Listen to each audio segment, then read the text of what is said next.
కొనసాగాలి అన్నటువంటిది ప్రతి ఒక్కటి మనము లేఖనాలను ఉద్దేశించి లేఖనాలు చూసుకుంటూ మనమందరం ముందుకు సాగబోతున్నాం. హల్లెలూయా. సౌండ్ ఎఫెక్ట్ బాగుందో చూసుకున్నానా? ఓకేనా? మనసు పెట్టి అందరు జాగ్రత్తగా వినండి. కొరింథీయులకు రాసిన మొదటి పత్రిక 13వ అధ్యాయం 13వ వాక్యం. కొరింథీయులకు రాసిన మొదటి పత్రిక 13:13. నాయనా మైక్ చూడండి, మైక్ పనిచేయలేదు చూడండి.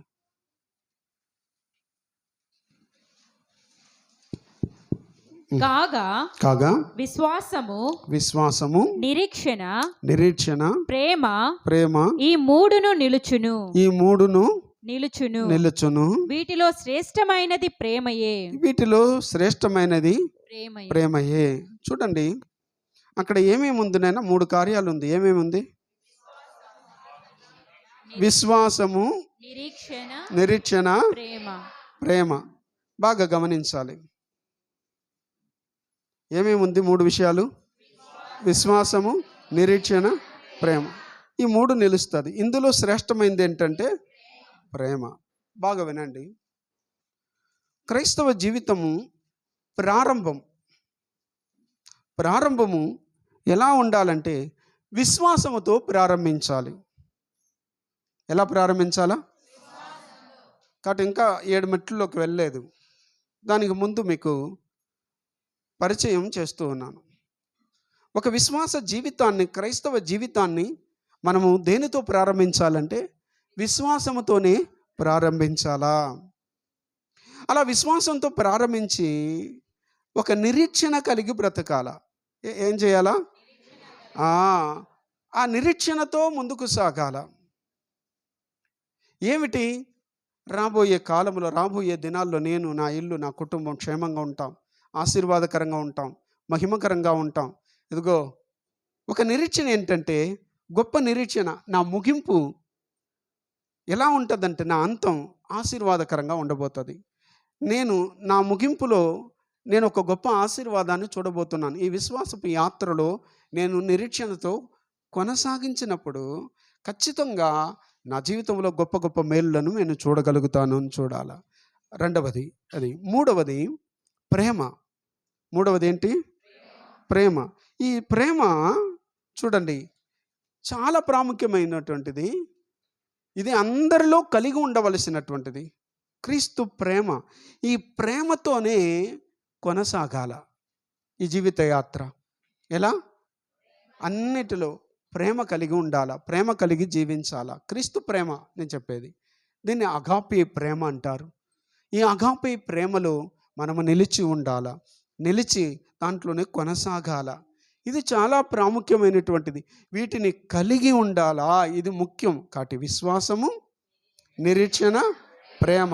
కాబట్టి విశ్వాసంతో ప్రారంభించాలా, నిరీక్షణతో ఒక ముగింపు ఉందని చూడాలా. ఏది? ఒక నిరీక్షణ ఏంటంటే నా అంతం, నా ముగింపు గొప్పగా ఉండబోతుందన్న ఒక నిరీక్షణ. మన కొనసాగడం ఎలా కొనసాగాలంటే ప్రేమతోనే కొనసాగాల. మన యాత్ర కూడా అన్నీ చూడండి. అయినా మీకు తెలియటం లేదు. ప్రేమ కలిగి ఇంట్లో కుటుంబాల్లో బ్రతకండి, ప్రేమ కలిగి జీవించండి. ప్రేమ లేని చోటే ఖచ్చితంగా గొడవలు వచ్చేది. మీ ఇంట్లో గొడవలు వస్తుందంటే కారణం గుర్తుపెట్టుకోండి. రచ్చలు వస్తుందంటే, మనస్పర్ధలు వస్తున్నాయంటే, కోపతాపాలు వస్తున్నాయంటే మీ ఇంట్లో కరువు అయిపోయింది. ఏంటంటే ప్రేమ లేదు.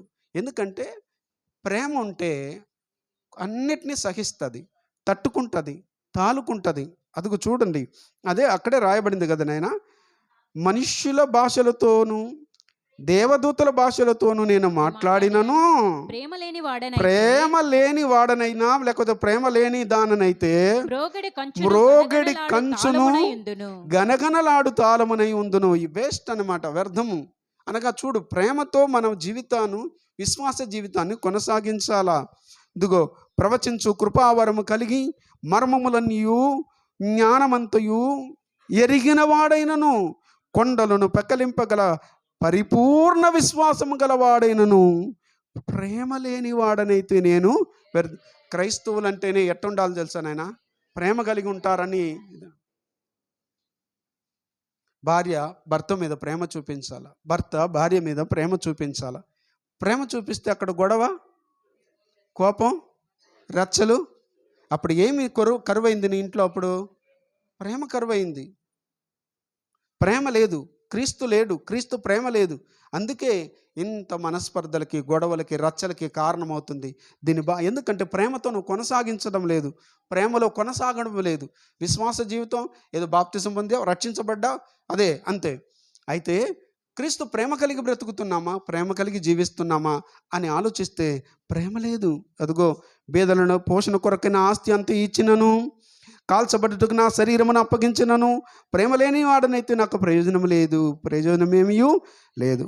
ప్రేమ దీర్ఘకాలము సహిస్తుంది. అంటే సహించేది ఎప్పుడు? ఇంట్లో ఇప్పుడు నీకు అన్నీ అనుకూలంగా కలిగేటప్పుడు కాదు, ఇంట్లో అసందర్భం వచ్చిన దాన్ని కూడా ఏం చేయాలి? నువ్వు సహించుకోవాలా. ఆ సహించే గుణం లేకుండానే మనము ఎగిసి పడతాం, ఒకరిని ఒకరు దెప్పి పొడుస్తుంటాం, ఒకరి మీద ఒకరు ఏం చేసుకుంటుంటాము, నువ్వింత నేనెంత, నువ్వట్ట నేనెట్లా, నీ బతుకు ఎట్లా, నా బతుకు ఎట్లా. ఎవరు? ఒక కుటుంబంలో ఒక భార్య భర్తలు, ఒక కుటుంబంలో తల్లిదండ్రులు, ఒక కుటుంబంలో అత్త కోడళ్ళు, ఒక కుటుంబంలో పిల్లలు, ఒక కుటుంబంలో.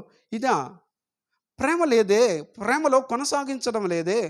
బాప్తిజం పొందిన ఇల్లు, బాప్తిజం పొందిన కుటుంబం, రక్షించబడిన ఇల్లుగా ఉందా నీ ఇల్లు? దయచేసి ఇది మైండ్లో పెట్టుకొని ఉన్నారా? నా ఇల్లు రక్షించబడిన ఇల్లు, ప్రశాంతంగా ఉండాలా, దీర్ఘశాంతము కలిగి ఉండాలా. దీర్ఘకాలం ఏం చేయాలి? అది ప్రేమ సహించును, దయ చూపిస్తుంది. పోనీలే, దయ చూపిస్తుంది. ప్రేమ మత్సరపడదు, ప్రేమ డంబంగా ప్రవర్తించదు, అది ఉప్పొంగదు, అమర్యాదగా నడవదు, అనగా సెల్ఫిష్గా ఉండదు, అనగా స్వప్రయోజనమును విచారించుకొనదు, త్వరగా కోపపడదు. మనకొచ్చేదే ఏం? ఫస్ట్ ఇమ్మీడియట్గా కండ్లు గిండ్లు బయటకు వచ్చేసి, కండ్లు పెద్ద చేసేసి, ఏమిలా కొంచెం నాలుగు కొంచెం బయట చాపితే చాలు, అటు సాక్షాత్తు నువ్వు ఎవరు? ఆమె. వేరేమిలా, ఆమెకి నీకు ఇంక వ్యత్యాసం ఉండదు.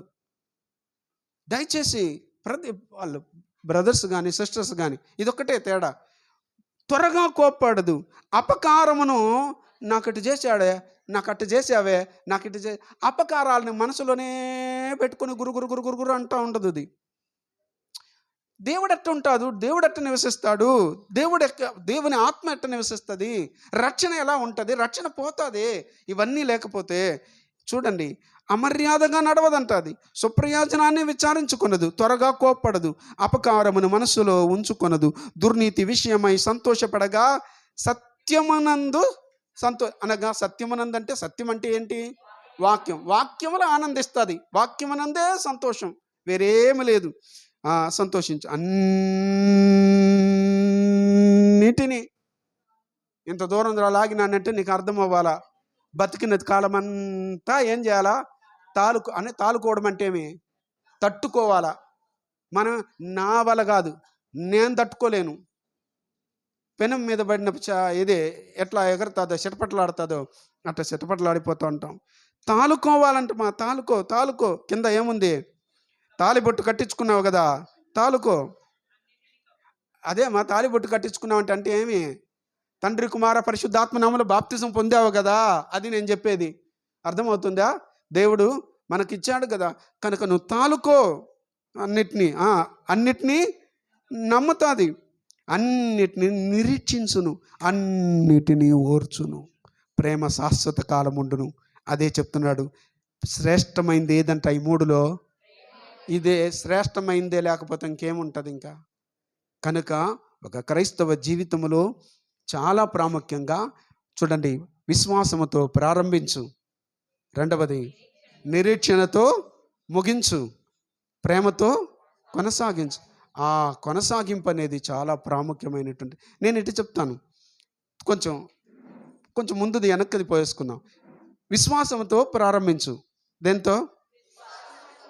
ప్రేమతో కొనసాగు, ముగింపు నిరీక్షణతో ముగించు. కాబట్టి వీటిలో మూడిట్లో గొప్పది ఏంటంటే శ్రేష్టమైనది ప్రేమే. ప్రతి వాళ్ళు ఎదుటి వాళ్ళని చూసి ప్రేమ ఉందా అని అడగండి.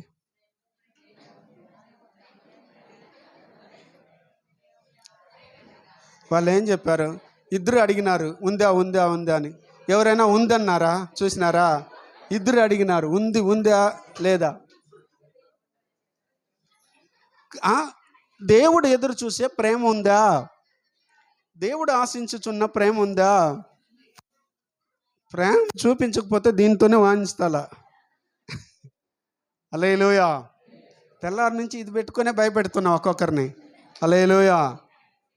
దేవుని బిడ్డలారా, ప్రతి ఒక్కరూ కూడా ఈ రీతిగా ప్రేమతో కొనసాగించడము నేర్చుకోండి. శాశ్వత కాలం ఉండేది ఏది? ప్రేమ. ప్రవచనాలైనా ఏమైపోతుంది అంతే. ప్రవచనాలు ఎల్లకాలం ఉండదు. ప్రవచనాలు ఏమైపోతుంది? మనం కొంత మట్టుకు ఎరుగుదుము, కొంత మట్టుకు ప్రవచించుచున్నాం, కానీ పూర్ణమైనది వచ్చినప్పుడు పూర్ణం కానిది నిరర్థకమగును అని వాక్యములు మనం చూస్తున్నాం. ఇప్పుడు ఈ సంపూర్ణమైనటువంటి క్రైస్తవ జీవితానికి 7 మెట్లలో మొదటి మెట్టు చూద్దాం నాయనా. ఫస్ట్ మెట్టు, వాడు నిద్రపోతున్నాడు రా. సంపూర్ణ క్రైస్తవ జీవితానికి మొదటి మెట్టు చూడండి ఇక్కడ మీరు, అందుకనే దీంట్లో వేసి చూస్తున్నాం. మొదటి మెట్టు ఏంటంటే రక్షణ పొందుట. ఏంటన్నా?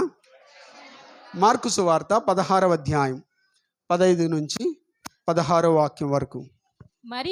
మరియు మీరు సర్వలోకమునకు వెళ్ళి సర్వ సృష్టికి సువార్తను ప్రకటించుడి.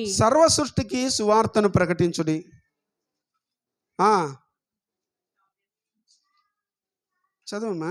నమ్మి బాప్తిస్మము పొందినవాడు రక్షింపబడును. అదనమాట. ఎవరైతే నమ్మి బాప్తిస్మము పొందుతాడో వాడు ఏం చేయబడతాడు? రక్షించబడతాడు. కాబట్టి మీరందరూ నమ్మి, ఉదయకాలం చెప్పాం, నమ్మే కదా బాప్తిస్మం పొందారు. చెప్పండి. హలో, ఉన్నారా ఇక్కడే? హల్లెలూయా. మీరు నమ్మే కదా బాప్తిస్మం పొందారు. నమ్మకుండా తీసుకున్నారా? కాబట్టి మొదటిది నమ్మకము, రక్షణ పొందుకోవాలి. అందరు ఇప్పుడు పొందుకున్నారా? రక్షణ పొందుకున్నారా? రక్షించబడ్డారా? రక్షణ అంటే ఏంటో తెలుసా మీకు? What is mean by salvation? ఇంకా ఆ సబ్జెక్ట్కి వెళ్ళినామంటే తిరిగి రాము మనము. రక్షణ గురించి మనకు బాగా తెలియాలి. ఏమి రక్షణ అంటే ఏమి? ఆపదలో, అపాయములో ఉన్నప్పుడు ఒక వ్యక్తిని ఏం చేయడం? రక్షించినప్పుడు ఆ వ్యక్తిని మనం ఏం చేసినట్టు? రక్షించినట్టు. ఇప్పుడు మనం ఏ ఆపదలో ఉండి రక్షించబడ్డాము? పాపము చేసి నరకాగ్నిలో పడే ఆపదలో ఉన్నాం. కాబట్టి దేవుణ్ణి నమ్మి, ఇప్పుడు యేసు ప్రభుని నమ్మి విశ్వసించి మనము ఆ నరక ఆపదలో నుండి యేసు ప్రభుల వారు ఏం చేశారు? మనల్ని రక్షించాడు. అలా రక్షించిన దానివల్ల ఏం పొందుకున్నాం? మనము రక్షణ పొందుకున్నాం. దేని ద్వారా? బాప్తిసం ద్వారా. బాప్తిసం పొందుకొని ఏం పొందుకున్నాము? కాబట్టి రక్షణ అలా వచ్చింది మనకు. కాబట్టి రక్షణకు కారకుడు ఎవరు? యేసు ప్రభుల వారు అని మర్చిపోకూడదు. యేసు ప్రభు ద్వారా మనమందరము రక్షణ పొందుకున్నాం, రక్షించబడ్డాం. మొదటి మెట్టే ఏనన్నా? రక్షణ పొందుట. రెండవ మెట్టు చూద్దాం.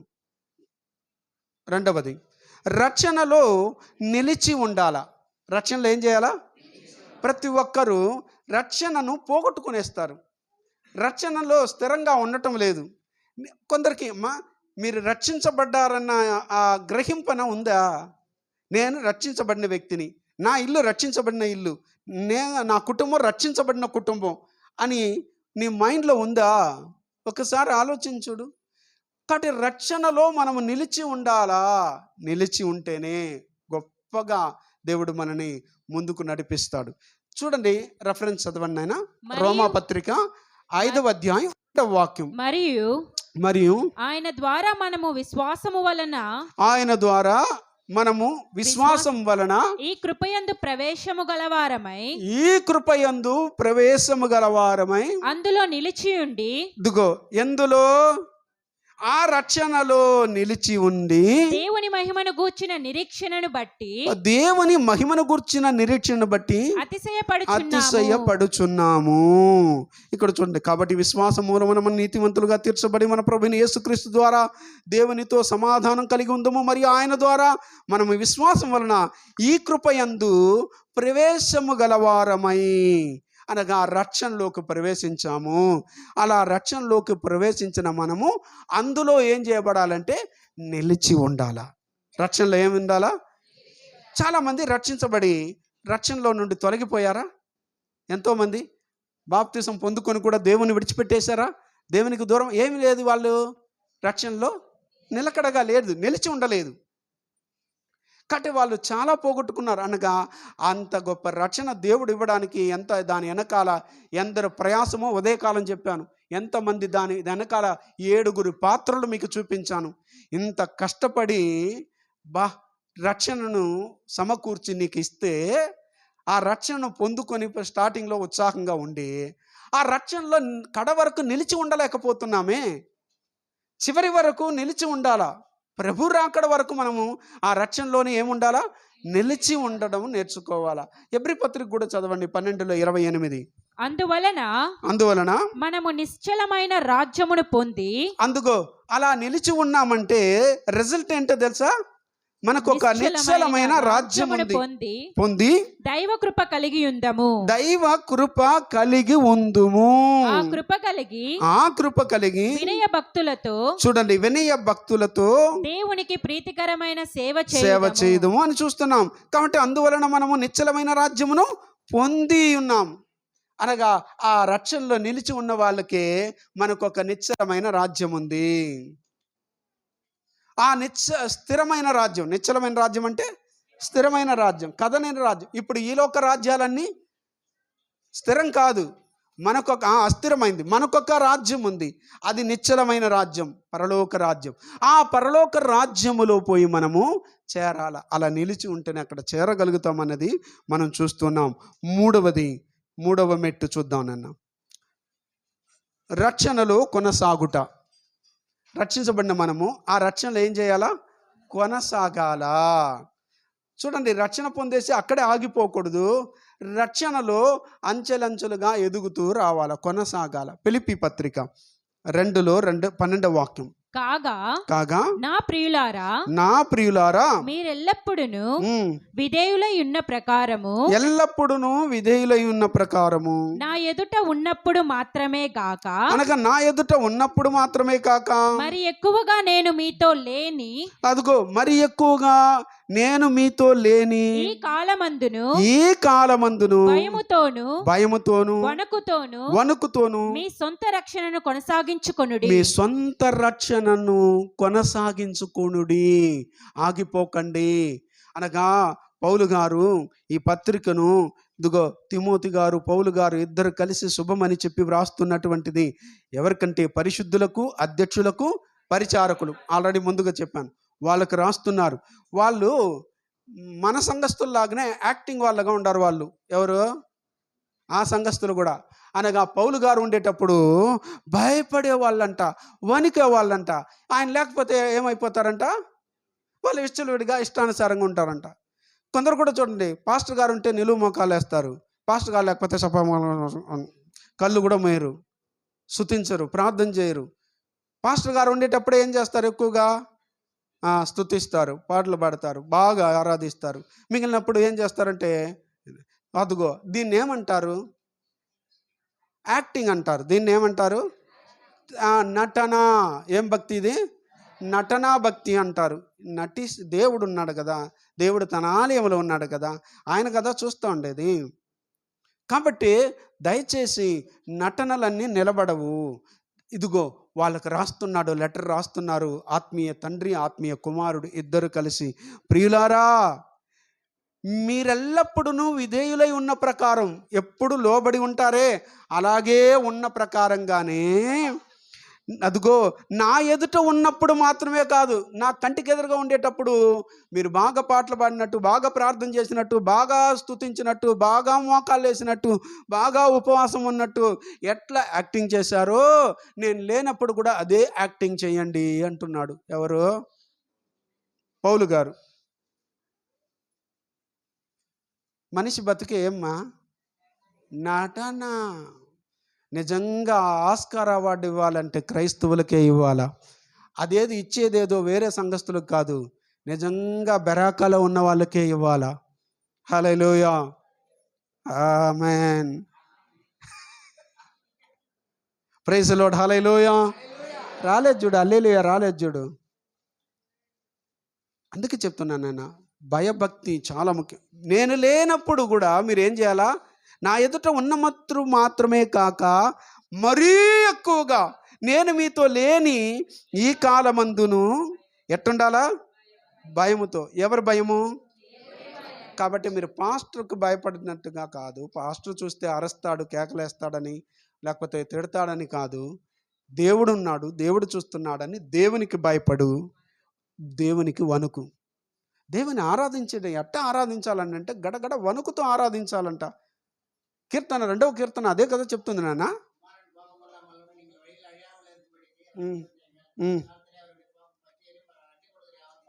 బా కంఠస్థ వాక్యం సూపర్ చెప్పినాడు నాన్న, గట్టిగా చాలు.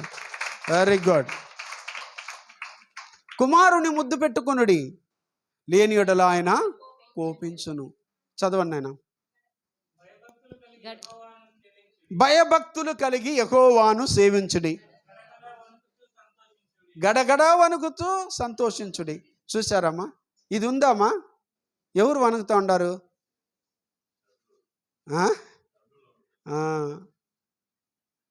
కాబట్టి విశ్వాసులు ఈ భయము, ఈ వణుకు మనలో ఎల్లప్పుడూ ఉండడం నేర్చుకోవాలా.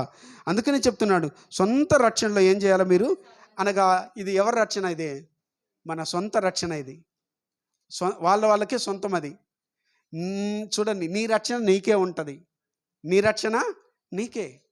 వాళ్ళ రక్షణ వాళ్ళు కాపాడుకొని కొనసాగాల. అందులో ఏం చేయాలా?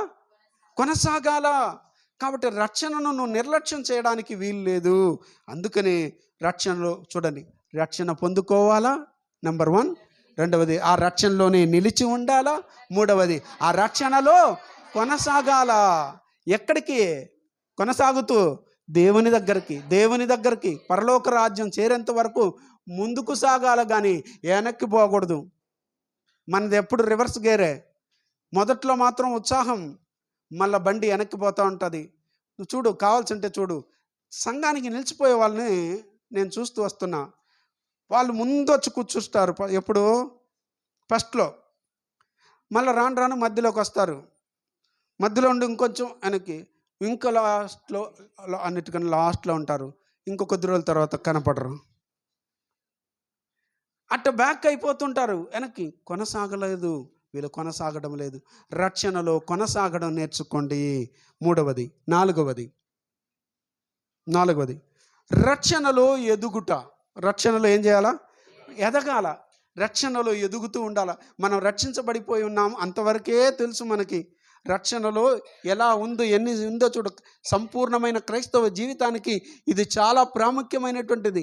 రక్షణలో ఎదుగాలి. 1 పేతురు 2వ అధ్యాయం 2-3 వాక్యాలు. ప్రభువు దయాళుడని మీరు రుచి చూచి ఉన్న ఎడల, అదుగో మీరు గాని బాగా ఆయన దయాళుడని, సంఘ బిడ్డలు విశ్వాసులైన మీరు రుచి చూసి ఉన్న ఎడలా, బాగా రుచి చూసేసి ఉన్నారంటే సమస్తమైన దుష్టత్వమును, అదుగో రక్షించబడిన బిడ్డలు ఉదయకాలం 5 చెప్పాను కదా. ఇప్పుడు రక్షణలో ఎదగడానికి కొన్నిటిని విడవాల్సింది ఉంది. అదుగో ఏదేది వదిలేయాలో చూడండి, పారేయాల్సిందే. సమస్తమైన దుష్టత్వమును, ఫస్ట్ సమస్తమైన దుష్టత్వాన్ని, తర్వాత సమస్తమైన కపటమును, వేషధారణను. నాన్న ఇప్పుడు దీన్ని కూడా అట్టే చదువు, ఎందుకంటే అక్కడ స్థలం చాలదని వదిలేసినాడు. అందుకనే ప్రతిదానికి సమస్తం పెట్టు. సమస్తమైన వేషధారణను, సమస్తమైన యాక్టింగ్ ని, సమస్తమైన అసూయను, అదుగో సమస్తమైన అసూయను, సమస్త దూషణ మాటలు మాని. ఇప్పుడు ఇది ఎన్ని ఉంది నాన్న? రక్షణలో ఎదగడానికి వీటిని ఏం చేయాలంటే మానేసేయాలా. ఇలా మానిన వాళ్ళే ఎదుగుతారు. ఏమేం మానేయాలి నాయన చెప్పండి? ఫస్ట్, ఎవరైతే రుచి చూసుంటారో దేవుణ్ణి, దయాళుడని, ఆయన కరుణామయుడని, ప్రేమ కలిగిన దేవుడని, జాలి కలిగిన దేవుడని ఎవరైతే రుచి చూసి ఉంటారో, అలా రుచి చూసి ఉన్నవారు మాత్రమే ఖచ్చితంగా మానుకుంటారు. మానేయాలి. ఇది ఉండకూడదు మనలో. మానేయాల అనగా అలవాటు పడి. దేన్ని మానేయమంటాం? మామూలుగా బీడీ సిగరెట్ అలవాటు ఏం చేస్తాము? మానేయరా. ఒక్కొక్క అలవాటు కలిగిన వాళ్ళని మానేయరా. మందు తాగే వాళ్ళని మానేయరా అంటాం. చెడ్డ స్నేహితాలు ఉంటే మానేయరా. ఎవరన్నా ప్రేమిస్తూ ఉంటే మానేయరా. సినిమాలు చూస్తూ ఉంటే సినిమాలకు పోకుండా మానేయరా. ఇన్ని చెప్తే మానేయరా మానేయరా అంటే వాడు మానేయి కూర్చుంటున్నాడు. మానుతున్నారా? ఇది ఈ రీతిగానే మనం మానుకోవలసినటువంటిది ఏమేమి ఉందంటే, ఇది 5 మళ్ళా చదువు నాయన. సమస్త దుష్టత్వం ఉండకూడదు నాయన. ఒక్కసారి దుష్టత్వంలో నుండి విడిపించబడ్డాం, మళ్ళా దుష్టత్వంలో చిక్కుకోకూడదు. సమస్తమైన దుష్టత్వం, కపటం. కపటం కపటం కపటం కపటం అంటే ఏంటో తెలుసామా?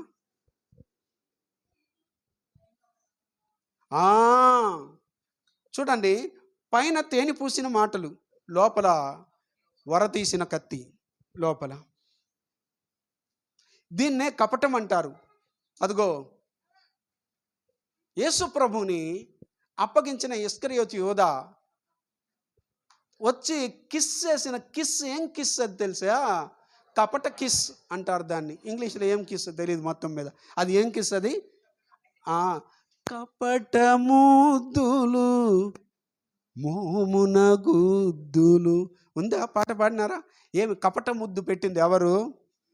ఇస్కరియోతు. ఎంత ప్రేమతో వచ్చి రబీ బోధకుడా అని కౌగిలించుకొనేసి కుమారుని ముద్దు పెట్టుకోవాలి, లేకపోతే కోపపడతాడని ముద్దు పెట్టుకున్నాడు. ముద్దు పెట్టుకొని అప్పగించాడు. వాణ్ణి కూడా నా స్నేహితుడా అని పిలిచాడా యేసు ప్రభు? పిలిచాడా? చూసారా? కపటం అది అనగా లోపల ఒకటి. ఇప్పుడు లోపల ఏం పెట్టుకున్నాడు? యేసు ప్రభుని అప్పగించాలన్న ఉద్దేశంతో ఉన్నాడు. పైకి మాత్రం శిష్యుడిలాగానే వచ్చి కూడా బాగున్నట్టుగానే నటిస్తూ ఉన్నాడు. చూసినావా? యథాప్రకారంగా యథారీతిగా ఎట్లున్నాడు. యూదులు ఏం చేసేవాళ్ళు? ఒకరినొకరు కౌగులించి ఏం చేసేవాళ్ళు? పలకరించుకునేవాళ్ళు. ఆ రీతిగానే వచ్చి కౌగులించి ముద్దు పెట్టుకొని వాళ్ళకి ఇంటూ ఏమి ఇచ్చేసి వచ్చినాడు? నేను ఎవరిని కౌగులించి ముద్దు పెట్టుకుంటాను? ఆయనే యేసు ప్రభు, ఆయన్నే మీరు పట్టుకోవాలా. డబ్బులు తీసుకొని లంచం తీసుకునేసాడు. వచ్చి ఇస్కరియోత యూదా పట్టించేశాడు. దీన్నే కపటం అంటారు. అర్థమైందా? కాబట్టి కపటం ఉండకూడదు అమ్మా. సమస్తమైన వేషధారణ. మూడవది వేషధారణ. నాయన, వేశ్యనైనా దేవుడు క్షమిస్తాడేమో కానీ వేషధారుల్ని మాత్రం దేవుడు ఎప్పుడు, క్రైస్తవులు వేషాలు వేయకూడదు. అందుకనే సినీ వేషాలు కదా, ఎంత వేషాలు, ఎన్ని వేషాలు, ఎన్ని వేషాలు. నిజంగా గంగ జాతరకి వేసే వాళ్ళైనా బహిరంగంగా వేసి ఆడేసి పూడుస్తారు. మన వాళ్ళు జీవితకాలం అంతా వేషాలే కదా. వేషధారణ ఉండకూడదు. ఎట్టి పరిస్థితుల్లో వేషధారణ ఉండడానికే వీలు లేదు. మానేయాల. రక్షించబడ్డావు కదా, రక్షణలో ఎదగాలంటే ఇవన్నీ ఆటంకాలు. ఒక చెట్టు ఎదుగుతుందంటే ఇవన్నీ చీడ పురుగులు వచ్చేస్తే ఆ చెట్టు ఎలా ఎదుగుతుంది? వేషధారణ ఉండకూడదు. భక్తి విషయంలో వేషధారణ ఉండకూడదు. భక్తి ముసుగులో వేషధారణ ఎట్టి పరిస్థితుల్లో వేయడానికి వీలు లేదు. వేషధారణ. అసూయ ఏంటంటమా? అసూయ అని చదవబోయే ఒక ఆమె అనసూయ అని చదివింది అనమాట. ఒక చోట ఈ వాక్యం చెప్తుంటే మానేయాలని చెప్పి. కాబట్టి అసూయ మానేయాలి. ఏం చేయాలా అమ్మా? క్రైస్తవులకు ఎక్కువగా అసూయ ఉందా? ఇంట్లో ఉండేవాళ్ళు ఉండే వాళ్ళ మీదే ఏం చేస్తారు? అసూయ పడుతూ ఉంటారు. ఇదేంది ఇది? నువ్వు రక్షించబడిన బిడ్డ, నీకెందుకు అంత అసూయ? చెప్పు. అసూయ ఎందుకు నీకు? ఈ రోజుండి రేపు చచ్చిపోతాం, స్థిరంలే. కాబట్టి ఏమిలా, అదిగో విజయవాడకు వచ్చినట్టుగా ఏడొచ్చిందంటే కాసేపు వర్షం, నీ అసూయ ఏమైపోతుంది? కొంచెం ఊహించుకో. ఇప్పుడుదా తుఫాన్ రేగుండది, ఆ పక్క వీసిన గాలి ఇప్పుడు ఈ పక్క వీసింది, ఇంకొంచెం ఎక్కువ పడిందంటే ఏమైండేది? మన రాత్రి 2 గంటల నుంచి తెల్లారు 6:30, 7 వరకు పడతా ఉన్నింది. ఇంకాస్త పడింటే. కాబట్టి మనం తిరుపతిలో స్విమ్మింగ్ పూల్ దా చేసి ఉండాలా? ఏమవుతుంది? ఎందుకు? ఈ కొద్ది జీవితంలో ఎందుకు అసూయలు, ఎందుకు కడుపు మంటలు, ఎందుకు ఒకరి మీద ఒకరికి కడుపు మంటలు ఎందుకు? వద్దు, అసూయ పడద్దు. అసూయ పరులు దేవుని రాజ్యంలోకి వెళ్ళలేరు. అసూయ ఉండకూడదు ఎట్టి పరిస్థితుల్లోనూ. సొంత చెల్లి సొంత అక్క మీద ఏం పడతా ఉంది? ఎవరు? రాహేలు సొంత అక్క అయిన లేయా మీద. ఆమెకేమో బిడ్డలు కలిగేది, ఈమెకేమో బిడ్డలు కలుగుతూ ఉంది. ఈమెకేమొచ్చేసింది? అసూయ వచ్చింది. దేవుడిచ్చాడు ఆమెకి, నీకు ఇవ్వలేదు, దానికి ఎందుకు అసూయ కదా? బైబిల్లో అదే రాయబడింది. చదవండి ఆదికాండము. బైబిల్లో ఉన్న సంగతి ఇది. నేనేమైనా సొంతంగా చెప్తా ఉన్నాను అనుకోబోతారు మీరు. ఇది మానాల్సిన విషయాలు నాయన, మానుకోవాల్సిన. బాప్తిజం పొంది రక్షించబడిన బిడ్డల్లో ఉండకూడదు. 30వ అధ్యాయం 1వ వాక్యం. మీకు అవన్నీ దొరకదులే. రాహేలు తాను యాకోబునకు పిల్లలు కనకపోవుట చూసి తన అక్క యందు చెల్లి అసూయపడిందంటమా. అసూయపడి, క్రైస్తవ ఇల్లు ఇది. ఏమి ఇల్లు ఇది? మంచి క్రైస్తవ కుటుంబం. ఆ క్రైస్తవ కుటుంబంలో పెళ్ళి అయినటువంటి ఒక ఫ్యామిలీ. ఆ ఫ్యామిలీలో జరుగుతున్న సంఘటన ఇది. ఏనన్నా, ఒక కుటుంబంలో ఉన్న వాళ్ళ మీద, ఒక కుటుంబానికి ఎందుకు అసూయలు? ఒక రక్త సంబంధాల మధ్యలో ఎందుకు అసూయలు? కాబట్టి అసూయలు మానేయండి. వద్దు, అది తగదు. దేవుని బిడ్డలకి తగదు. అసూయ పడకండి. ఎవరిని చూసి ఏం చేయొద్దండి. అద్దొద్దొద్దో కారు కొనేసినారు, అద్దొద్దొద్దో ఇల్లు కట్టేసినారు, అద్దొద్దొద్దో వాళ్ళ పిల్లలకి పెళ్ళిళ్ళు అయిపోతుంది, అద్దొద్దొద్దో ఉద్యోగాలు వచ్చేసింది వాళ్ళకి, అద్దొద్దొద్దో వాళ్ళు పైకి వచ్చేస్తూ ఉన్నారు, అద్దొద్దొద్దొద్దొద్దొద్దొద్దొద్దొద్దో. ఇది ఏమి? దీన్నే అసూయ. వద్దు నాన్న, అది నీకే కుళ్ళు. ఎముకలకు కుళ్ళు. అది అసూయ వచ్చి దేనికి కుళ్ళు? ఎముకలు కులిపోతుంది లోపల. నీ అనారోగ్యానికి కారణం అది. అసూయలు మానేసి సమస్త దూషణ మాటలన్నీ ఏం చేయాలా? మానేయాలా. ఆ 5లో కూడా ఉందా? దేంట్లో ఉంది? విసర్జించే దాంట్లో ఉందా? కాబట్టి ఇక్కడ కూడా మానేసిన దాంట్లో సమస్త దూషణ మాటలు మానేసి ఎట్లా అవ్వాలంటే కొత్తగా జన్మించిన శిశువులను పోలిన వారై నిర్మలమైన వాక్యమును పాల వలన, అదిగో నిర్మలమైన వాక్యమును పాల వలన రక్షణ విషయంలో ఎదుగు నిమిత్తము. ఏ విషయంలో ఎదగాల? రక్షణ విషయం, ఆత్మీయ విషయం ఇది. రక్షణ విషయంలో ఎదుగు నిమిత్తమై ఆ పాలను అపేక్షించుడి. ఏ పాలను? వాక్యం అనే పాలను అపేక్షించుడి. చూసారా? కాబట్టి ఒక వ్యక్తి రక్షణలో ఎదగాల. దేంట్లో ఎదగాల? రక్షణలో ఎదగాలంటే ఎదగడానికి ఉపయోగపడేది ఏంది? పాలు. ఒక బిడ్డ ఎదగాలంటే శిశువు, బాప్తిజం పొందిన బిడ్డ, రక్షించబడిన బిడ్డ ఎదుగుతూ రావాలా. అలా ఎదగాలంటే ఆ బిడ్డకి ఏం కావాలా? పాలు కావాలా. ఒక శిశువుకి ఏం కావాలా? ఇప్పుడు రక్షించబడిన బిడ్డకి పాలతో సమానమైనటువంటిది ఏం కావాలా? వాక్యం కావాలా. కాబట్టి ఇప్పుడు బిడ్డకి పాలు వారానికి ఒకసారి తాపిద్దామా, 2 గంటలకు ఒకసారి తాపించాలా? నాకు చెప్పాలి మీరు. ఆకలి వేసినప్పుడు కాదమ్మా, ఏడ్చినప్పుడు కాదు.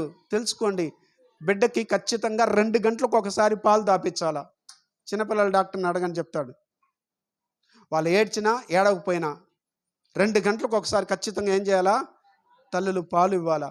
తల్లులకి స్టైల్ ఎక్కువైపోయింది ఈ కాలంలో. పాలిస్తే అందం చెడిపోతుందని, కాబట్టి ఏదది ప్యాకెట్ పాల డబ్బాలు అది తీసుకొచ్చి పెట్టేసి బిడ్డలకి ఇచ్చేస్తున్నారు. ఎంత భయంకరమైనటువంటిది. బిడ్డకి పాలు ఇవ్వడానికి దేవుడు ఆహారాన్ని నీళ్ళు పెడితే ఆ ఆహారం వలన దేవుడు ఎంతగా స్త్రీమూర్తికి ఎంత అనుభూతిని దేవుడిస్తే మనుషులు దాన్ని కూడా ఏం చేస్తున్నారంటే చాలా ఘోరం. ఇది చివరి కాలం, ఇది చివరి దినాలు ఇవి. కాబట్టి ఇప్పుడు మీరు రక్షణలో ఎదుగుతున్నారా? అట్లే ఉండారా? చెప్పాలి మీరు. చెప్పండి. ఎదుగుతున్నారంటే రోజు బైబిల్ చదువుతున్నారా? ప్రతిరోజు బైబిల్ చదువుతున్నారా? వాక్యం అనే పాలను ప్రతిరోజు ఇంట్లో తాగుతున్నారా? నేను అడుగుతున్నా. రైట్. మీరు ఒకవేళ ఇంట్లో పాలు తక్కువైతే, నా దగ్గర ఎక్కువ ఉంది పాలు, రోజు సాయంకాలం పోస్తున్నా. తెల్లారితో పోసేవాడు వేరు మీ ఇంటికి, నేను పోస్తున్నా. రైట్, శుక్రవారం పోస్తున్నా, బుధవారం పోస్తున్నా, మంగళవారం పోస్తున్నా, వారం అంతా పోస్తానే ఉంటా. తాగే పిల్లకాయలు లేదు. ఎప్పుడు వచ్చి తాగేసిపోతుండారు? ఆదివారం మాత్రం వచ్చి తాగేసి పోతుండారు. ఆదివారం ఒక్కరోజు పాపం, ఒక్కరోజు కదా అని చెప్పి మొక్కగా పోసేలోపు మన వాళ్ళు కక్కేస్తూ ఉండారు, బేదులు అయిపోతూ ఉండదు. ఎక్కువసేపు చెప్తా ఉన్నాడు పాస్టర్ అయ్యా, జీర్ణం అవటంలా అజీర్ణం అయిపోతుంది అనగా అర్థమై సావటంలా ఎక్కువసేపు చెప్పేలోపు. ఈ పాలన మీరు అపేక్షిస్తున్నారా? ఇష్టం పడితే 7 వారాల ప్రార్థన యాది ఉంది, పోయి తాగదాం, ఆడిపోయి పాలు తాగేసి వద్దాం అని వస్తారు. హల్లెలూయా. అదిగో బుధవారం పోయి పాలు తాగేసి వద్దాం పోయి అని వస్తారు. అర్థమవుతుందమ్మా? అమ్మా నిజంగా పాలు అనుకుంటా ఉండ వాక్యం నాయన. మైండ్లో మీరు ఏం పెట్టుకోండి? వాక్యం పెట్టుకోండి దయచేసి.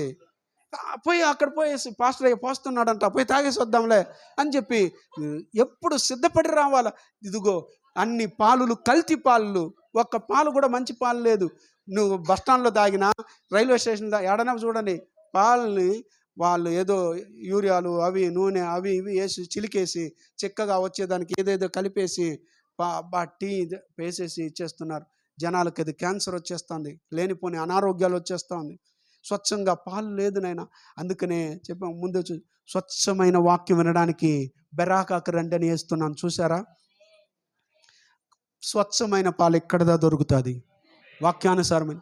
కాబట్టి మీకు భాగ్యంలా మీరు ఇంట్లో బిర్యానీలు తినుకుంటా, ఈ చికెన్ వేపుడులు, లేకపోతే ఆ యూట్యూబ్లో మొత్తం వంట కార్యక్రమాల్లో చూడడం, మళ్ళీ చేయడం, చూడడం, చూసినవన్నీ గమ్మున ఉండదు. వెంటనే మైండ్ ఏం చేస్తుంది? దీన్ని చేస్తే బాగుంటుందని చేస్తారు. అది వాళ్ళు చేసింది ఒకటి, నువ్వు చేసింది అది వేరేలాగా వచ్చేసింది. ఇది సరిగానే రాలేదమ్మా, పోసే. అయ్యే, కనీసం వాక్యానికి వ్యూస్ రావడంలో అబ్బబ్బబ్బా అంటే 200-250 మంది. అదే వంట నేను కానీ చేసింది కానీ చేసి పెట్టినంటే లక్షల్లో పొడుస్తుందేమో. వాక్యం మాత్రం 250. అందరూ ఎక్కువగా ఏం చూస్తున్నారు ఇప్పుడు? చూస్తున్నారా కానీ చేస్తున్నారా? కర్రీస్ పాయింట్కి పోయి తెచ్చేబో. వాక్యం అనే పాలను తాగి రక్షణ విషయంలో ఏం చేయాలా? కాబట్టి ఎదగాలంటే ఎదగడానికి ముందుగా ఏం చేయాలా? మానాల్సింది పాంచ్ ఉంది. దుష్టత్వాన్ని, కపటం, వేషధారణ, అసూయ, దూషణం, ఇవన్నీ మానేస్తే ఎదగతావు. మానకపోతే ఎట్టి పరిస్థితుల్లో మరుగుజ్జువే నువ్వు, అనగా పొట్టి. కాబట్టి అలో పొట్టి అనాల్సిందే నువ్వు. కాబట్టి నువ్వు పొట్టి, ఎదగలేదు. ఎదగని వాళ్ళని ఏమంటారు నాయన? పొట్టోళ్ళు అంటారు, అనగా మరుగుజ్జు. ఎదుగుతూ రావాలి విశ్వాసంలో, రక్షణలో. ఒక వ్యక్తి చూడండి, రక్షణ మనం ఏడ ఆగిపోయినామంటే, రక్షణ పొందేసినాం, ఏమో బాప్తిసం తీసుకునేసినా అంతే, ఆడవరకే. ఇది ఏడలే ఈడవరకే ఆగిపోయినాం. మనిషి కొనసాగటం లేదు, ఎదగటం లేదు. ఎదగండి నేను అందుకనే చెప్పేది, వాక్యం చదవండి అన్న. వాక్యం చదవండి, వాక్యాన్ని ఎక్కువగా చదివి విస్తరించడానికి నేర్చుకోండి. నెంబర్ 4 చూసేసారా? నెంబర్ 5, 5వది, రక్షణ పనులను చేయాల. రక్షణ పనులను చేయాలి. ఏ రక్షణ పనులు? ఎఫెసీ పత్రిక 4:15-16 2 చదవండి నాయన. ప్రేమ కలిగి సత్యము చెప్పుచు, అనగా సత్యం చెప్పుచు అంటే వాక్యాన్ని ప్రకటిస్తూ చెప్పుచు క్రీస్తువలే ఉండుటకు. ఎవరిలాగా అయిపోవాలి మనము? క్రీస్తువలే ఉండుటకు మనం అన్ని విషయములలో ఎదుగుదాము. మనం అన్ని విషయాల్లో ఏం చేయాలా? ఎదగాలి. ఆయన శిరస్సై ఉన్నాడు. దేవుడు ఏమై ఉన్నాడంటే శిరస్సై ఉన్నాడు. ఆయన నుండి సర్వ శరీరము చక్కగా అమర్చబడి తనలోనున్న ప్రతి అవయవము తన పరిమాణము చొప్పున పని చేయుచుండగా ప్రతి కీలు వలన కలిగిన బలము చేత అతుకబడి ప్రేమయందు తనకు క్షేమాభివృద్ధి కలుగునట్లు శరీరమునకు అభివృద్ధి కలుగ చేసుకొనుచున్నది. శరీరానికి అది ఏం చేస్తుందంటే అభివృద్ధి, ఏమి అవయవాలన్నీ పనిచేసి అలా పనిచేసే దాని వలన శరీరం ఏమైపోతుంది? దాన్ని ఏమంటారు? శరీరము అంత పని చేస్తుందంటే అది ఎక్సర్సైజ్ చేస్తూ ఉందని అర్థం. బాగా ఎక్సర్సైజ్ చేస్తే శరీరం బాగుంటుంది, అభివృద్ధి చెందుతుంది. ఎక్సర్సైజ్ చేయకపోతే, ఎక్సర్సైజ్ లేదంటే, వాకింగ్ లేదంటే, ఏమి లేదంటే శరీరం ఏమవ్వదు, ఏమాత్రం సరిగ్గా పని చేయవు. కాబట్టి వాకింగ్ చేయాలా, పని చేయాలా, అవయవాలు, మనలో ఉన్న అవయవాలు. ఇప్పుడు రక్షించబడిన బిడ్డలు మనం అందరం కూడా ఏం చేయాలంటే ఆ పనులు చేయాలి. మనమందరం క్రీస్తుకు అవయవమా కాదా? శిరస్సు ఎవరు? దేవుడు, క్రీస్తు. ఆయనలో శరీరములో అమర్చబడిన అవయవాలు మనము. కాబట్టి అవయవాలు పని చేయాలా. తల చెప్తుంది, అవయవాలు ఏం చేస్తుంది? ఫాలో అయ్యి దాని ప్రకారంగా చేయాలి. శిరస్సు చెప్పినట్టే కాలు వింటుందా? చెయ్యి వింటుందా? కరాగే చేస్తుందా? ఇప్పుడు శిరస్సు అయిన క్రీస్తు చెప్పినట్టే సంఘములో ఉన్న ప్రతి అవయవమైన మనము సత్యమును ప్రకటించాలా, సత్క్రియలు చేయాలా, అనేకులకు దేవుని గురించి చెప్పాలా, దేవుని పని చేయాలా, దేవుని పనుల్లో నిమగ్నం అవ్వాలా. ఎక్కడైనా సువార్త కూడిక పదం అనాలా. ఇదిగో పీలేరులో ఆదరణ కూడిక పద ఆ గ్రామానికి సువార్త చెప్దాం పద. లేదే. అందాడక రా పోదాం, ముసలిపేడిక రా పోదాం, ప్రకటిద్దాం. ఎక్కడ పనులు చేయడానికి ఏమాత్రం ముందుకు రావటం లేదు. ప్రతి ఒక్కరూ నాయన పనివాడు జీతమునకు పాత్రుడు. పని చేసిన వాడికి, పనివాడికి ఆహారం కూడా, పని చేయకుండా ఆహారం తినడానికి అర్హుడు కాదని బైబిల్ చెప్తుంది. కనుక దేవుని రక్షణ పనుల్లో మనం ఏం చేయాలా అనగా, నువ్వు ప్రకటించి అనేకుల రక్షణలోకి నడిపించాలా. అది రక్షణ పనులు అంటే. అర్థమైందా? కాబట్టి సంఘము చేయాల్సిన పని, దేవుని బిడ్డలు అవయవాలుగా ఉన్నవాళ్ళు చేయాల్సిన పని. రక్షణ పొందిన నీవు రక్షణలో నిలిచి ఉంటూ, రక్షణలో కొనసాగుతూ, రక్షణలో ఎదుగుతూ, నువ్వు ఎలా ఎదిగినావో ఎదిగిన విషయాలు అనేకులకి ఏం చేయాలా? ప్రకటించాలా. నేను ఎట్టున్నానంటే అట్టున్నాను, ఇట్టున్నాను, ప్రభు నన్ను రక్షించాడు, రక్షణలో నిలుచున్నాను, ఈరోజు రక్షణలో కొనసాగుతున్నా, రక్షణలో ఎదిగా, నువ్వు కూడా రా, నువ్వు కూడా బాగుపడతావని ఇతరులకు చెప్పు. ఇతరులకు చెప్పి దేవుని దగ్గరికి నడిపించు. రక్షణ పనులు చేయి. మీటింగ్స్ ఏమైనా పెడితే ముందుగానే వచ్చి మీటింగ్స్కి అన్ని పనులు చేయి. అయ్యా లైటింగ్ కట్టాలా, సామెన వేయాలా, లేకపోతే శుద్ధీకరించాలా, ఊడ్చాలా, కడగాలా, పట్టాలా, ఏమేమి ఉంది పనులన్నీ చేయి. మన వాళ్ళు పనులు మాత్రం సోమరులు అనమాట. ఎవరు? మీది ఏదైనా చెయ్యి, అన్నిటికీ ఓకే, పనుల్లో మాత్రం ఏదైనా చెప్పు, నా వల్ల కాదు. చేయాల్సింది పనులు, రక్షణ పనులు, ఇవన్నీ చాలా ప్రాముఖ్యమైంది. ఆరవది చూద్దాం. ఆత్మ ఫలములు ఫలించుట. నెక్స్ట్ ఇలా రక్షణ దీని వలన జనుల్లో కనబడుతుంది. నీకు ఎదిగి చెట్టు ఎదిగినట్టుగా ఎదిగిందంటే నెక్స్ట్ ఏం చేస్తుంది నాయనా అనగా, శరీరం అభివృద్ధి చెందింది కదా. అభివృద్ధి చెందితే వృద్ధి చెందింది కనుక ఆత్మ ఫలాలు ఫలిస్తాము. ఒక దేవుని బిడ్డలు రక్షణలో ఆగిపోకుండా ఆత్మ ఫలాలు మనకందరికీ తెలిసినటువంటిదే. ఇది బహిరంగంగా మన దగ్గర కనపడాల. ఆత్మ ఫలాలు చూడకుండా చెప్పేయండి చూద్దాం. ప్రేమ,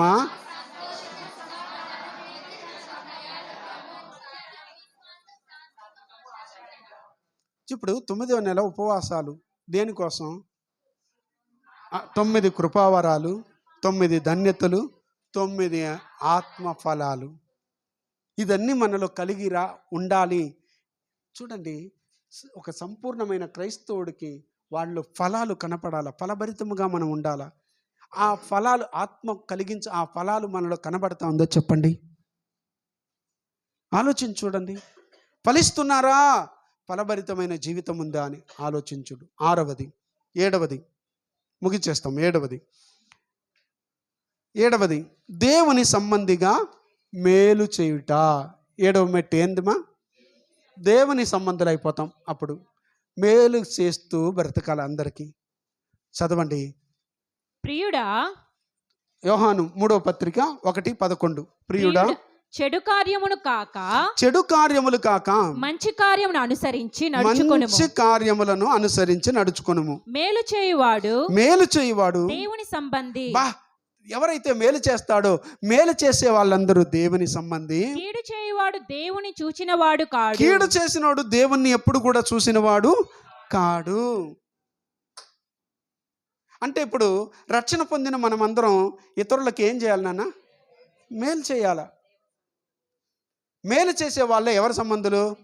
నేను అడుగుతున్నాను మిమ్మల్ని, మేలు చేస్తున్నారా ఇతరులకు కీడు చేస్తున్నారా? ఆలోచించి చూడండి. నేను ఎవరికి కీడు చేయలేదు, నేను ఎవరికి కీడు చేయను అన్న తలంపుతో ఉండండి.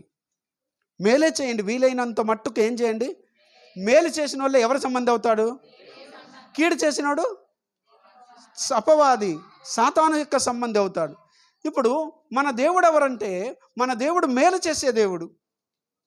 అందరికీ మేలు చేస్తాడు, ఒక్కరిని విడిచిపెట్టడు. ప్రతి ఒక్కరికి మన దేవుని గురించి చూద్దాం కొంచెం దయచేసి. ఆయన మనకు మేలు చేస్తాడా లేదా అన్న సంగతిని చూడండి. సమూయేలు 2వ గ్రంథం 7వ అధ్యాయం 28వ వాక్యం. సమూయేలు 2వ గ్రంథం 7వ అధ్యాయంలో 28వ వాక్యం. యెహోవా నా ప్రభువా మేలు దయచేయుదునని నీవు నీ దాసుడవైన నాకు సెలవిచ్చుచున్నావే. నీ దాసుడైన నాకు సెలవిచ్చుచున్నావే. నీవు దేవుడవు. నువ్వెవరవంటే నువ్వు దేవుడయ్యా గనుక నీ మాట సత్యము. నీ మాట ఎప్పుడు కూడా సత్యమయ్యా. దావీదు అంటున్నాడు. ఎవరు అంటున్నది ఇది? దావీదు గారు. కాబట్టి యెహోవా నా ప్రభువా మేలు దయచేయుదునని నీవు నీ దాసుడనైనా నాకు సెలవిచ్చి ఉన్నావే అనగా, దేవుడు మనకు మేలే చేస్తానని ఏం చేశాడు? దేవుడు నీకు మేలు చేయబోతున్నాడమ్మా, మేలు చేస్తాడు నాయన. ఈ 9 నెలల ఉపవాసములు ఉన్న కుటుంబాలకి ఆయన వాగ్దానం చేస్తున్నవాడు. ఖచ్చితంగా మీకు మేలే చేస్తాడు, నీ కీడురా. దేవుడు మేలు చేసే దేవుడుమ్మా. నా దేవుడు నీకు కీడు చెయ్యడు, నీకు కీడు తలపెట్టడు, నీ కీడు హాని రానియకుండా నిన్ను కాపాడుకుంటాడు. వాగ్దానం చేసిన వాడు నమ్మదగిన వాడు. மேலு நன்மைகள் உனக்கு வரப்போகுது. ஆண்டவர் நன்மையானது யாவையும் உனக்கு செய்ய அவர் சித்தம் கொண்டிருக்கிறார். உனக்கு நன்மை வரும், కండిపా నన్మయే నీ అనుభవిప్ప. దేవుడు మేలులు నీకు అనుగ్రహిస్తాడు. ఏం మేలు పెట్టున్నాడో తెలియదు. మేలులన్నీ ఏం దాచిపెట్టున్నాడు. మేలుని ఏం చేస్తున్నాడు? దాచిపెట్టిన మేలులన్నీ నీకు దేవుడు చేయడానికి సిద్ధంగా ఉన్నాడు. ఈ 9వ నెల ఎవరెవరికి ఏ మేలు పొందుకోబోతారో నాకైతే తెలియదు. మీకు ఆ తాటే లేదు, ఆ తలంపే లేదు. ఈ 9వ నెలలో ప్రభు నా కుటుంబానికి ఏదో మేలు చేయబోతున్నాడు. నాయన 9వ నెల వస్తేనే, ఉపవాసాలు ప్రకటించిన వెంటనే భయంకరమైన శోధనలు వస్తాయి. నాకు శోధనలోనే కొనసాగుతున్నా. భయంకరమైన శోధనలు వస్తుంది. అయితే నాకు ఒకటి తెలుసు, నా దేవుడు ఏదో మేలు చేయబోతున్నాడని. మేలు చేస్తాడు నాకు. ఎందుకంటే ప్రతి 9వ నెల లాస్ట్లో నేను ఎన్నో మేలులు పొందుకొని ఉన్నాను. ముగించిన తర్వాత నీ జీవితంలో కూడా దేవుడు నీ ఇంటికి, నీ కుటుంబానికి మేలు వెతుక్కొని రాబోతుంది. ఇన్ని రోజులుగా ఏ మేలు చూడకుండానే ఉండొచ్చు, ఏ మేలు రాకుండా ఉండుండొచ్చు. ఆగి ఉన్న మేలులు, ఆటంకపరచబడిన మేలులు నీ ఇంటిని వెతుక్కొని రాబోతుంది. మేలు చేయబోతున్నాడు నా దేవుడు. రక్షణ పొందిన నీవు కూడా ఏం చేయాలి? ఇతరులకి దేవుడు మేలు చేస్తే మేలు పొందుకొని మన పాటకు మనం ఉండిపోకూడదు. పొందుకున్న మేలు మనం ఇతరులకు ఏం చేయాలా? మేలు పొందాలా, మేలు చెయ్యాలా. ఓకే, ఇంకొక వాక్యం కూడా చూడండి. అపోస్తుల కార్యం ఏమేం మేలులో చూడండి. ఏం మేలు చేసేసాడయ్యా అనుకోబోతారు. అపోస్తుల కార్యం 14వ అధ్యాయంలోకి రండి. 14వ అధ్యాయములో 17వ వాక్యాన్ని చదువుదాం నాయన. అయినను ఆయన ఆకాశము నుండి మీకు వర్షమును, ఆయన ఆకాశము నుండి వర్షం అనే మేలు.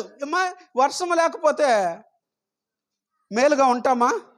వర్షమే లేదు, ఆకాశము నుండి వర్షం ఇవ్వలేదు దేవుడు అంటే నువ్వు బాగుండగలుగుతావా? క్షేమంగా ఉండగలుగుతావా? నీకు నీళ్ళు వస్తుందా? పంట పండుతుందా? నీకు అన్నీ ఏమాత్రం కరువు వచ్చేస్తుంది.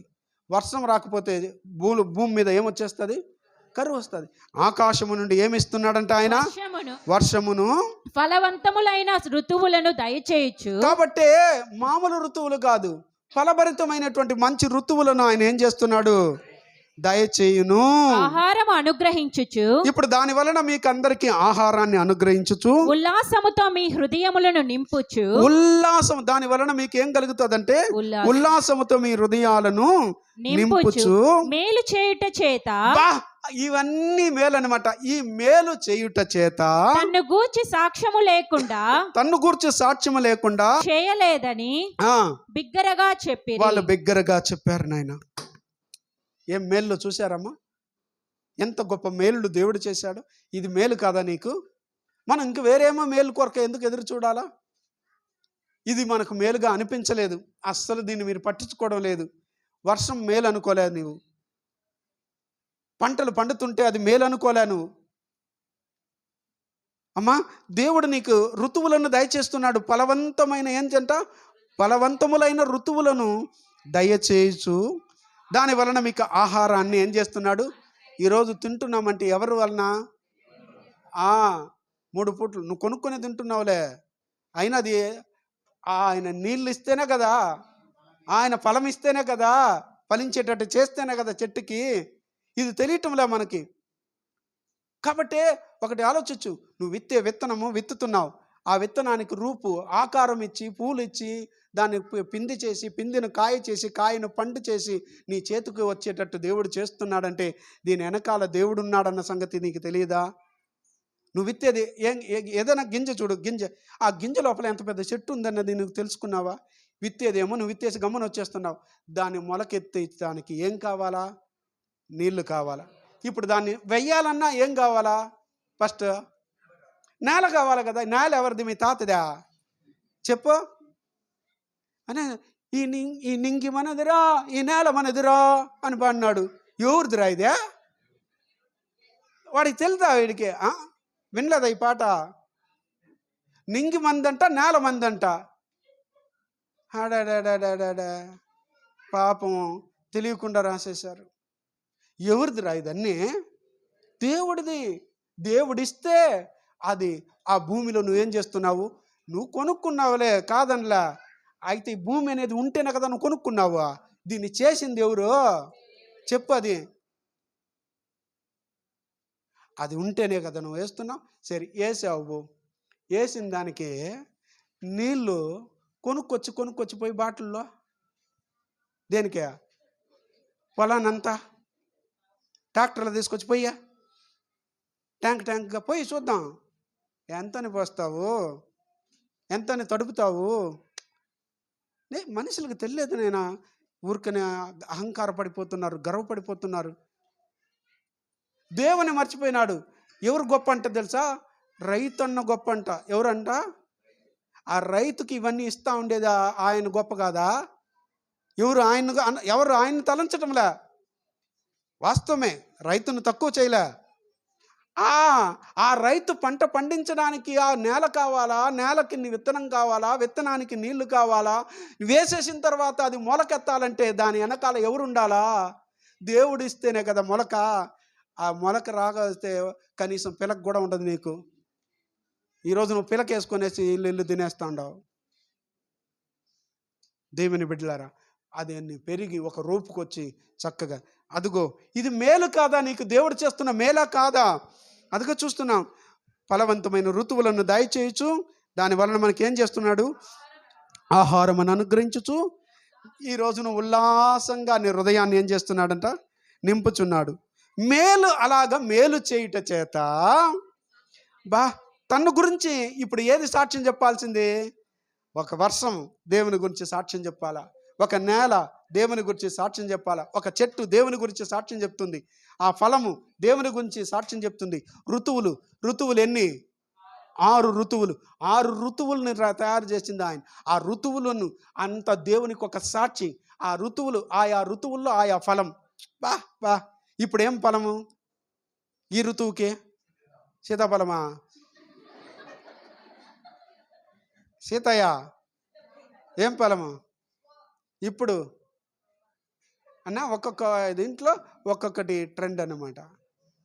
అన్ని విధాలుగా అన్ని ఋతువులకి ఆయా ఋతువులకి సంబంధించిన ఫలాలు, ఆ ఋతువుకి ఆహారం. నా బిడ్డలకి ఇది తింటే నాకు ఇది గిట్టదు. ఏది? ఆ ఋతువుకి అది ఇచ్చినాడంటే నీకు గిట్టతాదనే చేసింది. అయినా మనం ఏం చేస్తాం? అవాయిడ్ చేసేస్తాం, తినము. ఫ్రూట్స్ దగ్గరికే వెళ్ళం మనం.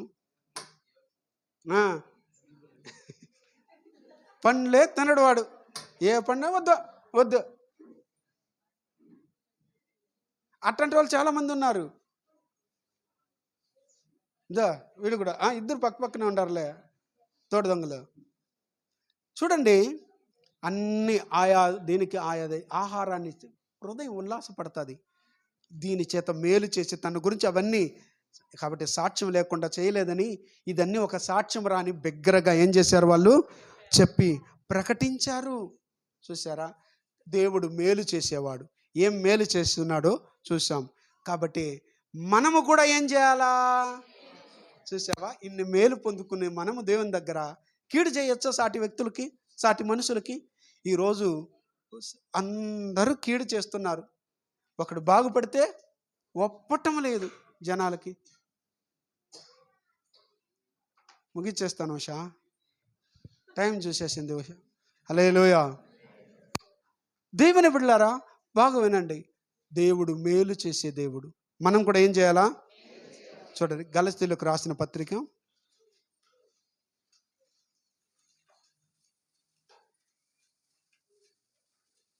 గలతీయులకు రాసిన పత్రిక 6వ అధ్యాయం 9, 10 రెండు వాక్యాలు కలిసి ఉంటా చూడండి. మనము మేలు చేయుట యందు విసుకక యుందము. మనమందరం కూడా మేలు చేయుట యందు ఏం చేయకూడదు? విసుకక యుందము. మనకే దేంట్లో విసుగొచ్చేస్తుంది?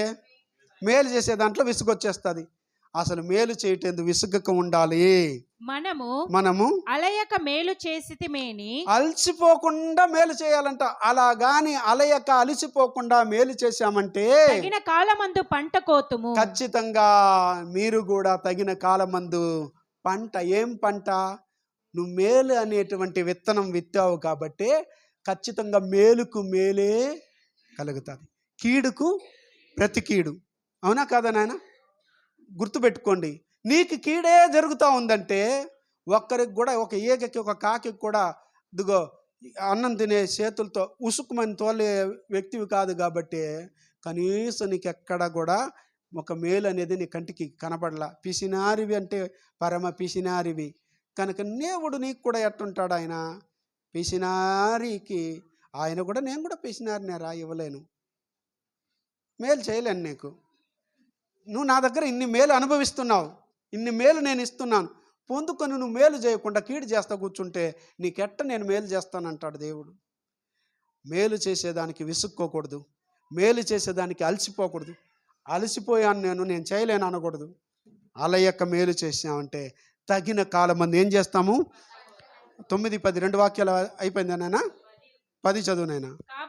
కాబట్టి మనకు సమయము దొరికిన కొలది, మనకి ఎప్పుడెప్పుడైతే టైం దొరుకుతుందో అందరి ఎడలను కొందరు మనము ఏం చేస్తామంటే మేలు చేస్తే కూడా ఎవరికి చేస్తాం తెలుసా? మనకి తెలిసిన వాళ్ళు తిరిగి చేసే వాళ్ళకే మేలు చేసుకుంటా కూర్చుంటా ఉంటాం. దీంట్లో కూడా ఎంత స్వార్థం అంటే భయంకరమైన స్వార్థపూరితమైన మనుషులు. ఎవరికే? కరెక్ట్గా మా అమ్మకే, మా అక్కకే, మా చెల్లికే, లేకపోతే నా నా నా నా నా నా హై ఐ ఐ ఐ ఊయి లేదు. ఎప్పుడు కూడా ఎంతో స్వార్థం అంటే అంత స్వార్థం. దేవుడు అంటున్నాడు ఎంత.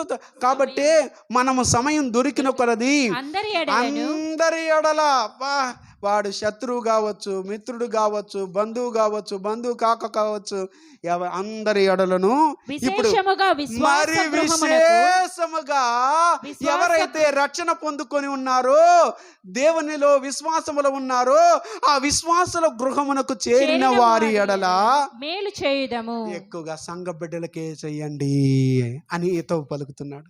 చూసారమ్మా, సంఘములో ఉండే వాళ్ళు సంఘ బిడ్డలకు ఏం చేయాలంట?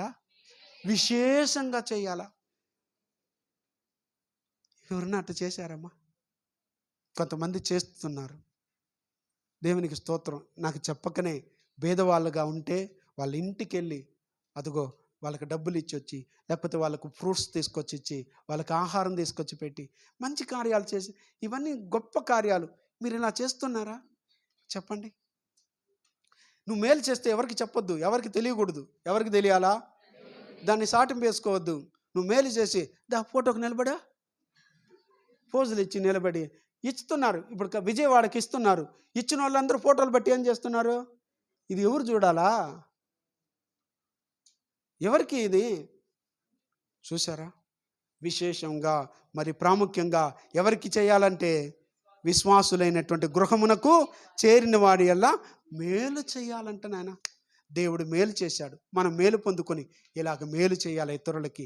విశ్వాసంలో సంపూర్ణ క్రైస్తవులు చేయాల్సిన పనులు నాయన, రక్షణ పొందుకున్న వాళ్ళు చేయాల్సిన పనులు ఇవన్నీ.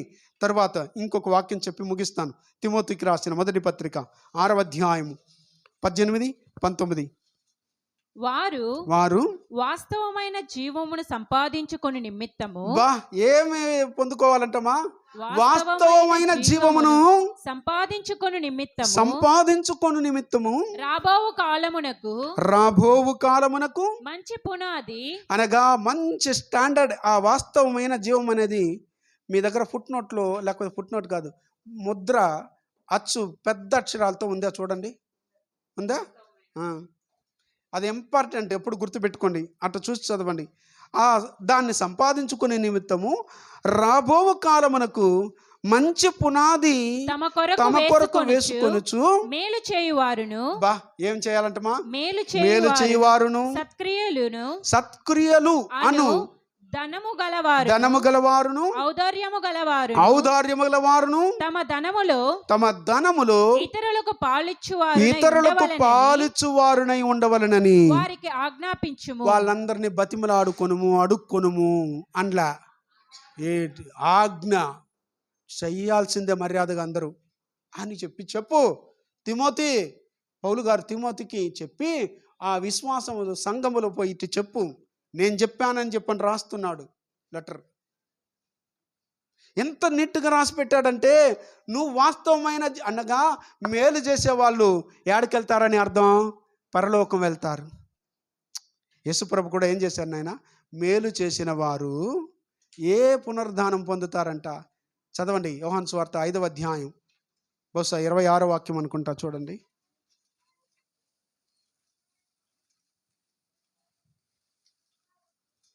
5వ అధ్యాయము 28 నాయన, 29 చదివేయండి. మేలు చేసిన వారు జీవ పునరుద్ధానమునకును, కీడు చేసిన వారు తీర్పు పునరుద్ధానమునకును బయటికి వస్తారు సమాధుల్లో నుండి. అనగా 2 గ్రూపులుగా విభజించేశాడు. అనగా ప్రభు వచ్చినప్పుడు సమాధులు తెరవబడతాయి, సమాధిలో ఉండే వాళ్ళు లేస్తారన్నారు కదా. మేలు చేసేవారు లేస్తారు, కీడు చేసేవాళ్ళు కూడా లేస్తారు. మేలు చేసిన వాళ్ళు ఎక్కడికి వెళ్తారంటే జీవ పునరుద్ధానానికి వెళ్తారు, కీడు చేసిన వాళ్ళు తీర్పు పునరుద్ధానంలో పోయి నిలబెడతారు. చూసారా?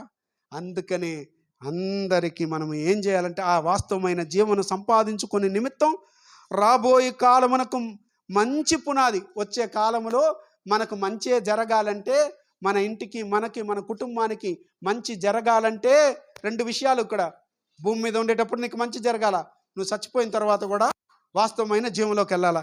జరగాలంటే ఏం చేయాలంటే మేలు చేయువారుగా ఉండాల.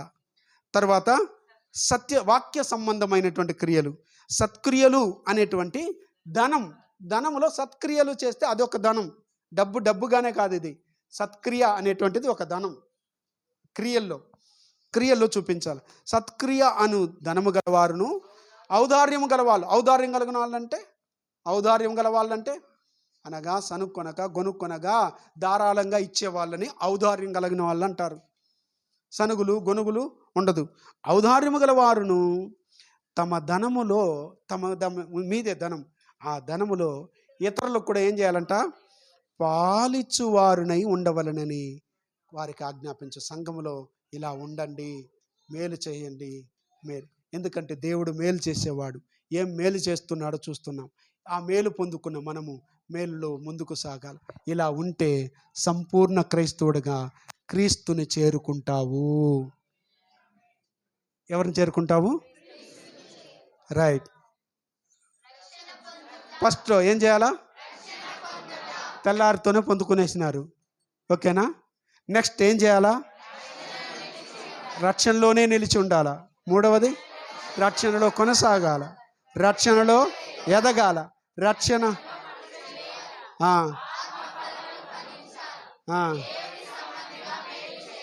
అదనమాట. ఇప్పుడు ఇలా చేశారంటే మీరు దేవుని సంబంధులు అవుతారు, దేవునికి దగ్గరగా పోయి చేరిపోతాం. యేసు ప్రభు ఈ లోకంలో ఉండేటప్పుడు మేలు చేయుచు సంచరించుచుండెనని రాయబడింది యేసు ప్రభు. అవునా కదా? కాబట్టి మనం కూడా అందరికీ ఏం చేయాలా? మేలు చేద్దామా? హల్లెలూయా. దేవుడి వాక్యాన్ని దీవించును గాక.